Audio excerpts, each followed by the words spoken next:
Hello everyone, this is Deepika. Welcome to AD Commerce classes. Now, today in this video, we are going to discuss 5 questions of research aptitude, and these questions were of previous year of November 2017. Okay, in this video, we will discuss the options in detail.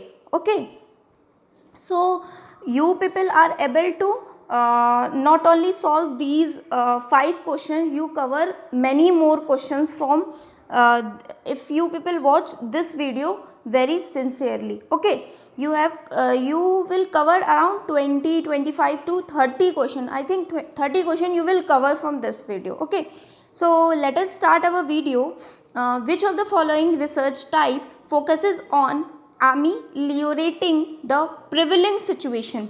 Question कह रहा है ऐसी कौन सी research है जो focus करती है, एमिलियोरेटिंग means सुधार करना, है ना, मतलब किसी चीज़ में सुधार करना। तो बोल रहे हैं कि प्रिविलिंग सिचुएशन में सुधार करने में कौन सी ऐसी रिसर्च होती है जो यूज़फुल है ना, जो हमारी सिचुएशन प्रिवेलिंग या करंट सिचुएशन चल रही है उसमें सुधार करने के लिए आप कौन सी रिसर्च यूज़ करते हो? Applied research, action research, experimental research और फंडामेंटल रिसर्च। देखो, अब इन चारों को ही हम समझ लेंगे। यहाँ पे सिर्फ और सिर्फ आपके 5 क्वेश्चंस नहीं कवर हो रहे हैं, बहुत सारे क्वेश्चंस कवर हो रहे हैं। इसलिए आप ये मत करना, कुछ बच्चों का कमेंट आता है मैम वीडियो लंबी हो जाती है, तो सोचिए आपको देखने में प्रॉब्लम हो रही है, मुझे तो मटीरियल कलेक्ट करके मैंने तो बनाई ही है ना। देखिए, टाइप्स ऑफ रिसर्च में आपकी आती है अप्लाइड रिसर्च। देखो, अप्लाइड रिसर्च बेसिकली हमारी सॉल्व करी जाती है, स्पेसिफिक प्रैक्टिकल इश्यूज़ को सॉल्व करे जाते हैं, ठीक है, जो हमारे इंडिविजुअल, ग्रुप या क्लास से रिलेटेड होते हैं, ठीक है। ये एक साइंटिफिक मेथड ऑफ स्टडी होता है, हाँ, और यूज़ होता है हमारे बिजनेस में, मेडिसिन्स में या फिर education, in order to solve और फाइंड सॉल्यूशन, ठीक है। किसी सॉल्यूशन का, किसी पर्टिकुलर ग्रुप का या किसी पर्टिकुलर इंडिविजुअल का आपको अगर सिचुएशन सॉल्यूशन फाइंड आउट करना है साइंटिफिकली, तो आप अप्लाइड रिसर्च यूज़ करोगे। Applied as a word define itself कि यहाँ पे पर्टिकुलर क्या चीज़ अप्लाई होगी। फॉर एग्जांपल, कोई सिचुएशन है, कोई प्रॉब्लम है, तो वहाँ पे कौन सी रिसर्च अप्लाई होगी, ठीक है, तो वो आपकी अप्लाइड रिसर्च कहलाती है। इसमें इसका एग्जांपल हो सकता है कि एक्सरे इन मेडिसिन, ठीक भाई, एक्सरे मशीन ये एग्जांपल हो सकता है मेडिसिन के क्षेत्र में, ठीक है। तो ये आपका अप्लाइड रिसर्च। अप्लाइड आप ऐसे याद रखना, applied as a word define itself कि भाई अप्लाइड मतलब कौन सी रिसर्च आपको अप्लाई करनी है उस पर्टिकुलर सिचुएशन के या उस पर्टिकुलर इंडिविजुअल और ग्रुप की स्पेसिफिक सोल्यूशन को फाइंड आउट करने के लिए। आई होप आपको अप्लाइड रिसर्च समझ में आ गया होगा। नाउ ये क्वेश्चन आपके एनटीए नेट का फेवरेट है, हर बार मतलब 3-4 बार में तो ये रिपीट हो ही जाता है। अब आप सोचोगे ये आता क्या, कहाँ से है? ये बेसिकली आपके एक्शन रिसर्च से आता है। प्लान, एक्ट, ऑब्जर्व, रिफ्लेक्ट, आप हर बार देखोगे ये क्वेश्चन आता है, मैंने भी कराया है। Plan, act, observe and reflect, ये बेसिकली एक्शन रिसर्च से आपके क्वेश्चन पूछा जाता है।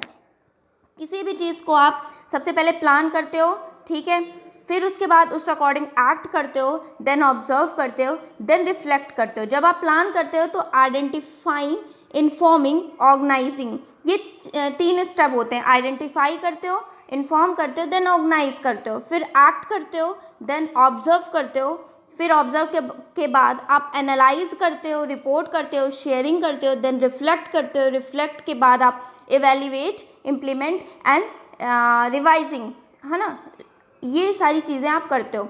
बट मैं बता देती हूँ एक्शन रिसर्च होता क्या है। देखो, एक्शन रिसर्च आपका बेसिकली सोशल साइंस के सब्जेक्ट्स में अप्लाई होता है, ठीक है। आपको कोई पर्टिकुलर प्रॉब्लम है, फॉर एग्जांपल आप स्कूल में, एलिमेंट्री स्कूल में आप टीचर हो, ठीक है, आप पढ़ा रहे हो, आपके पर्टिकुलर आपकी क्लास में 20 बच्चे हैं, ठीक है, उनमें से 2 बच्चों को या 1 बच्चे को आप कुछ डाउट क्रिएट हो रहा है ना, समझ में नहीं आ रहा है, ठीक। तो आप क्या करोगे उस टाइम, अब उसको हर बार नहीं समझ में आ रहा है, मतलब आप देख रहे हो कि भाई इसको क्यों नहीं समझ में आ रहा है, क्या दिक्कत है, तो आप पहले उसका कारण डायग्नोस करोगे। जैसे डॉक्टर हमारी जो भी हम बीमार होते हैं तो उससे पहले डायग्नोस करता है, देन ट्रीटमेंट देता है। आप पहले डायग्नोस करोगे उस बच्चे की पर्टिकुलर बीमारी है क्या, मतलब पर्टिकुलर प्रॉब्लम है क्या, डायग्नोस किया, देन आपने उसका सोल्यूशन प्रोवाइड करा। अच्छा, इसको यहाँ यहाँ ये प्रॉब्लम है, इसको विजन में प्रॉब्लम है, इसको कोई लर्निंग डिसेबिलिटी तो नहीं है, या फिर इसे आगे बैठाना है, या फिर वॉइस मॉड्यूलेशन इसे समझ में नहीं आता, या लैंग्वेज का प्रॉब्लम है, जो भी है। तो एक्शन रिसर्च भाई यही होता है कि आप इंस्टेंट एक्शन लो, है ना। या फिर कुछ आपके वहाँ फॉर एग्जांपल किसी बच्चे को इंजरी हो गई खेलते टाइम, है ना, तो आपने इंस्टेंट एक्शन लिया, है ना। एक्शन रिसर्च ये भी होता है। या फिर होता है एक्शन रिसर्च में आप पूरा अनुसंधान करते हो कि उसको क्या क्या प्रॉब्लम है, ये आपने एनालाइज करा, देन आपने एक्शन रिसर्च किया। यही होता है कि डायग्नोस करो प्रॉब्लम को in the development of a solution based on the diagnosis. Action research की बेसिकली एक फाइल भी बनती है, आपने उस बच्चे के लिए पूरा बैकग्राउंड चेक किया कि भाई इसके फैमिली से इसे सपोर्ट नहीं है, स्कूल नहीं आने का मन है, या आके ये सोता है, जो भी है, पूरी आपने डायग्नोसिस कर लिया। डायग्नोस करने के बाद उसे ट्रीटमेंट दिया, या तो आपका ये जो बेसिकली होगा पूरा प्रोसेस, ये आपका एक्शन रिसर्च हो जाएगा। ठीक है, डायग्नोस करने के बाद, प्रिवेलिंग सिचुएशन को डायग्नोस करने के बाद आपने अगर सोल्यूशन दिया, that is action research. I hope समझ में आ गया होगा action research. Now experimental research क्या होती है? देखो, experimental research it is a study that strictly adheres to a scientific research design. It includes a hypothesis. देखो, experimental as a word defined itself कि भाई साइंस में यूज होगी, ठीक है ना। और इसमें आप क्या करोगे कि a variable that can be manipulated bye a researcher and variable that can be measured and calculated and compared. भाई एक्सपेरिमेंटल रिसर्च में जो वेरिएबल्स होते हैं ना, आप उन्हें मैनिपुलेट, रिसर्चर उन्हें मैनिपुलेट कर सकता है। क्यों मैनिपुलेट करता है? जिससे वो रिजल्ट अच्छा दिखाएं, है ना।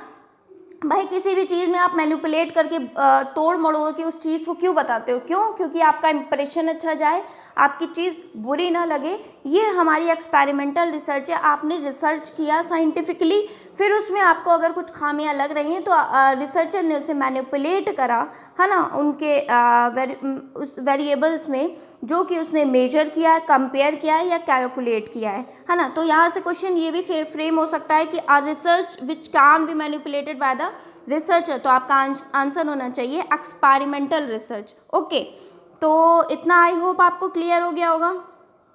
एक्सपेरिमेंटल क्या हो गई। नाउ फंडामेंटल रिसर्च क्या होती है? फंडामेंटल रिसर्च को हम बेसिक रिसर्च या प्योर रिसर्च के नाम से जानते हैं, ठीक है। ये basically does not usually generate findings.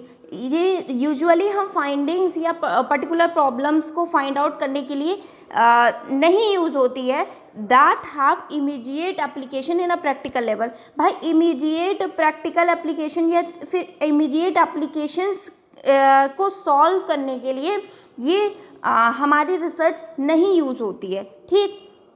It is driven by the curiosity and the desire to expand knowledge in a specific research area। भाई हमारी जो क्यूरोसिटी है, ठीक है, एक पर्टिकुलर या स्पेसिफिक रिसर्च एरिया के बारे में, उसके बारे में अगर आपको नॉलेज और एक्सपांड करनी है ना, और आपको जानना है। जैसे आपने कुछ जाना, मैंने बोला अप्लाइड ही होती है, फंडामेंटल ही होती है। अब आपको डिफरेंस भी जानना है तो आपने और फाइंड आउट किया।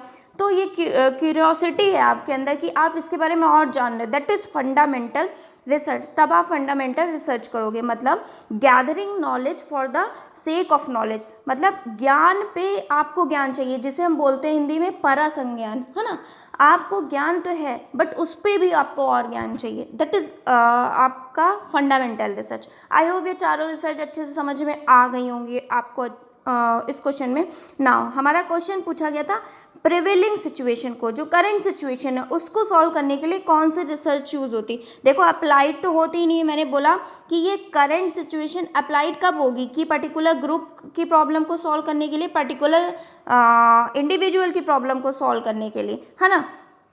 एमोलाइटिंग एमिलियोरेटिंग मतलब सुधार करने के लिए सिचुएशंस में उस बच्चे को समझ में नहीं आ रहा है क्लासरूम में, ठीक है, उसकी सिचुएशन में सुधार करने के लिए आपने डिटेल्ड एनालिसिस किया, that is action research. Okay, experimental क्यों नहीं होगी, मैंने बता दिया एक्सपेरिमेंटल क्यों नहीं होगी, है ना। आपने कुछ नहीं किया एक्सपेरिमेंटल वाली चीज़ यहाँ पे, ना फंडामेंटल भी नहीं होगी। मैंने ये चारों रिसर्च आपको बता दी है, आप एक बार फिर से वीडियो पॉज करके सुन लेना अगर आपको डाउट हो। ओके, नाउ दूसरे क्वेश्चन पे मूव ऑन करते हैं।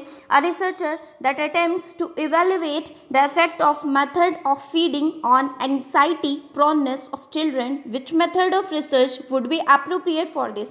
क्वेश्चन में पूछा गया है ऐसा कौन सा मेथड है जो जो यूज़ हुआ है कि method of feeding on anxiety proneness of children. भाई चिल्ड्रन में जो एंग्जाइटी प्रोनर मतलब बोल सकते हैं कि बचपन में उन्हें अच्छी फीडिंग प्रॉपरली नहीं हुई, तो वो एंग्जाइटी प्रोनेस एक तरह से हिंदी में बोल सकते हैं कुपोषण का शिकार हुए, तो वो कौन सी चीज़ हो, कौन सा मेथड हुआ, मतलब जो चीज़ बचपन में हो चुकी है, बचपन में कैसा उसे खान पान मिला, कैसी फीडिंग मिली, कैसी क्या चीज़ मिली है, उसका इफेक्ट क्या हुआ कि वो कुपोषण का शिकार हुए हैं। तो जो चीज़ पहले हो चुकी है उसके बारे में ये चीज़ पता लगाना, ये कौन सी रिसर्च है, एक्सपेरिमेंटल है। एक्सपेरिमेंटल मैंने बताई एक्सपेरिमेंटल क्या होती है, आपको आई होप समझ में आया होगा कि भाई रिसर्चर मैनिपुलेट करता है। यहाँ पे तो मैनिपुलेट करने वाली कोई बात ही नहीं, आप मैनिपुलेट कर ही नहीं सकते हो, जो दिख रहा है बच्चा प्रत्यक्ष रूप से आपको दिख रहा है, आप मैनिपुलेट कर नहीं सकते, एक्सपेरिमेंटल होगी नहीं। सर्वे में आप पिछले 10 साल का सर्वे करते हो, केस स्टडी पर्टिकुलर बच्चे या पर्टिकुलर ग्रुप के बारे में करते हो, है ना, तो वो आपकी केस स्टडी होती है। कोई किसी को पर्टिकुलर प्रॉब्लम है तो उसके बारे में आपने स्टडी की, that is case study. Ex post facto research, भाई हमारी as a word define itself, भाई एक्सपोज फैक्टो रिसर्च हमारी वो रिसर्च होती है जो पहले हो चुका होता है उसके बारे में आप स्टडी करते हो। ये बेसिकली मेथड होता है in which group with qualities that already exist are compared on some dependent variable. Dependent variable क्या है, डिपेंडेंट और इंडिपेंडेंट। डिपेंडेंट वेरिएबल क्या है, किस चीज़ पे बच्चे डिपेंड थे, कि बच्चों को बचपन में फीडिंग कैसी मिली, कैसा खाना मिला, ठीक है, दैट इज डिपेंडेंट, बच्चे डिपेंडेंट हुए, है ना, किस चीज़, ये डिपेंडेंट वाली चीज़ हुई, है ना। बच्चे क्या हुए, आपके एंग्जाइटी प्रोननेस ऑफ चिल्ड्रन मतलब कुपोषण का शिकार हो गए, है ना, तो ये इंडिपेंडेंट हुए। डिपेंडेंट मतलब किस पे डिपेंड है, डिपेंड फीडिंग पे, that is dependent variable. Independent बच्चे हुए, ठीक है, और जिस चीज़ पे डिपेंडेंट हुए वो डिपेंडेंट हुआ। तो एक्सपोज फैक्टो मेथड इसका इजीली आंसर हो जाएगा, क्यों होगा मैंने बता दिया, बट फिर भी मैं थोड़ा सा आपको एक्सपोज फैक्टो मेथड के बारे में यहाँ पे अगर मैंने मेंशन किया है तो मैं बता देती हूँ।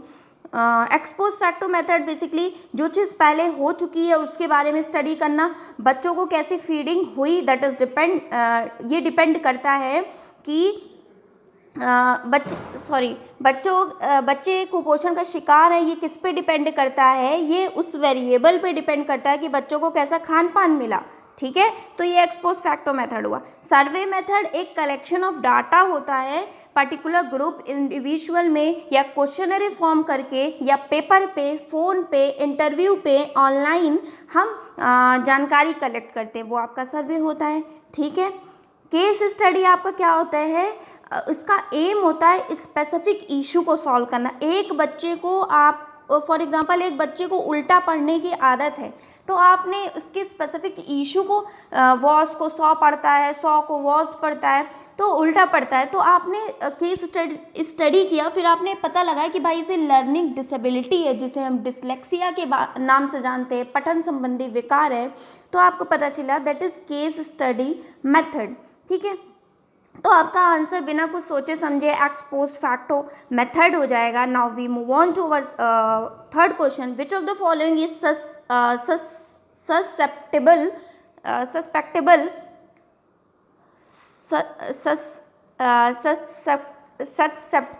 Okay to the issue of research ethics. अगर मेरा प्रोनाउंसिएशन सही ना हो इस पर्टिकुलर वर्ड के लिए तो सॉरी, ठीक है। बट ससेप्टेबल ही है बट स्टिल अगर प्रोनाउंसिएशन सही ना हो तो आई एम सॉरी। नाउ आपके क्वेश्चंस क्या दिए हैं, फॉल्टी रिसर्च डिज़ाइन, इसका क्या है कि भाई एक रिसर्च डिज़ाइन आपकी फॉल्टी है, अच्छी नहीं है, मतलब उस दोषपूर्ण है, या फिर आपने चॉइस करने में सैम्पलिंग टेक्निक्स कुछ गड़बड़ी की है, या फिर रिपोर्ट रिसर्च फाइंडिंग की रिपोर्ट में कुछ गड़बड़ी है, या फिर inaccurate application of statistical techniques है। मतलब ये कौन से ऐसे सस्पेक्टेबल आई थिंक होगा, यहाँ पे कुछ गड़बड़ लिखा भी है आई थिंक मैंने।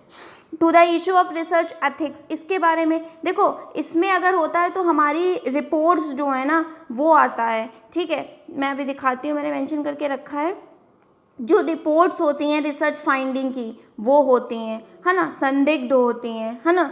To the issue of research ethics, the find, पहला ये होता है। फिर आप क्या करते हो, फाइंड ऑफ अ स्टडी और research are reported in result section, ठीक है। देन आप क्या करते हो, finding of research should be presented without bias, नहीं होनी चाहिए भाई, कोई बायसनेस नहीं होनी चाहिए, ठीक है। फिर research ethics should be kept in mind while reporting the findings. ये चारों बेसिकली आपके मेथड्स होते हैं, आप इन्हें अच्छे से स्क्रीनशॉट लेना हो तो स्क्रीनशॉट ले सकते हो कि क्या क्या चीज़ें आती हैं आपके इशू ऑफ रिसर्च एथिक्स से रिलेटेड। नाउ तो ये बेसिकली क्या है, susceptible to the issue of research ethics की ये चार चीज़ें होती हैं आपकी ससेप्टेबल जो होती हैं इशू ऑफ रिसर्च एथिक्स में। सबसे पहला आपका आता है रिपोर्ट्स ऑफ रिसर्च फाइंडिंग, है ना, ये होता है। देन आप फाइंड करते हो स्टडी या research are reported in resulted sections. फिर आप फाइंड करते हो, फिर प्रेजेंट करते हो कि बिना विदाउट बायसनेस हो।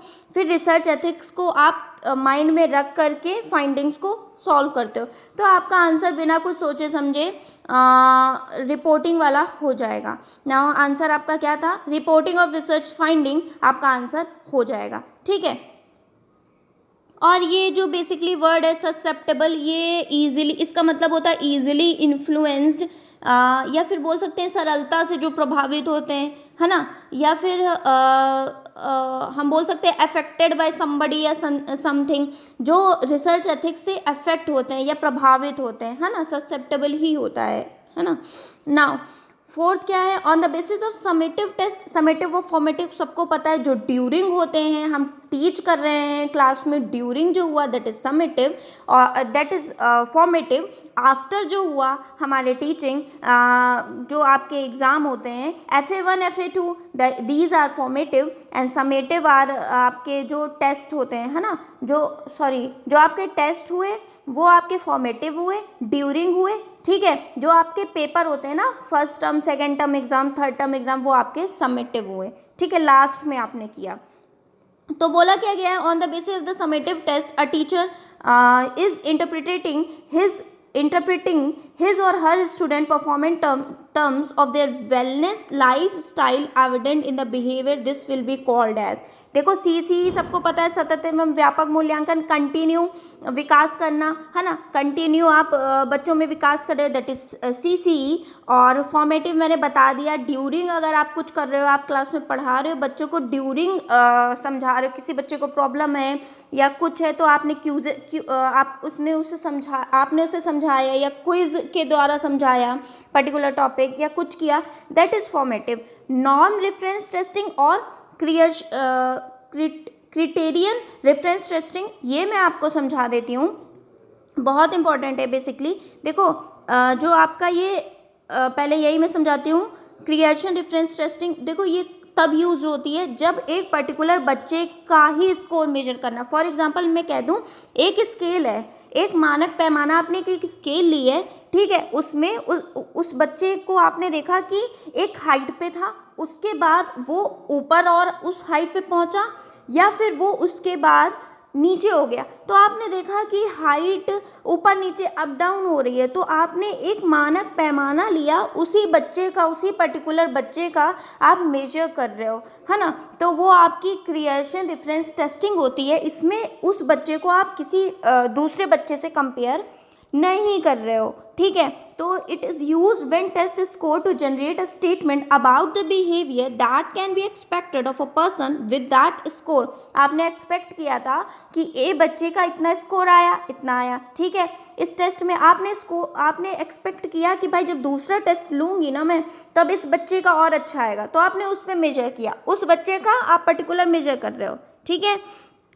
आपका अदर स्टूडेंट का स्कोर इसमें अफेक्ट नहीं करता है, ठीक है। यही बेसिक डिफरेंस होता है। नाउ मैं नॉर्म रेफरेंस टेस्टिंग बता देती हूँ, इसमें आप अदर से भी मेजर करते हो, ठीक है। सिंगल उस बच्चे का नहीं करते हो, आप क्या करते हो कि स्कोर एक मानक पैमाना आपने तय किया कि 50, बिलो 50 इतने बच्चों के आए, अबव 50 इतने बच्चों के आए, that is norm reference testing is a type of test assessment or evaluation which yields an estimate of the position of the tested individual in a predefined population with respect to the trait being measured। एक आपने मानक पैमाना तय किया है, उस पर आप टेस्ट कर रहे हो, that is norm reference testing, एक ग्रुप के बच्चों का, है ना।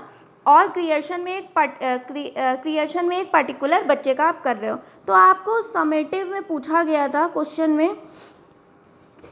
में आपसे पूछा गया था कि एक पर्टिकुलर बच्चे की आप परफॉर्मेंस को टेस्ट कर रहे हो, उसकी wellness life style evident in the behaviour. तो इसका आंसर आपके अकॉर्डिंग क्या हो जाना चाहिए, आप ये नीचे कमेंट सेक्शन में बताओगे। तो मतलब पर्टिकुलर बच्चे की बात है ना, तो क्रिएशन डिफरेंस टेस्टिंग हो जाएगा विदाउट एनी डाउट।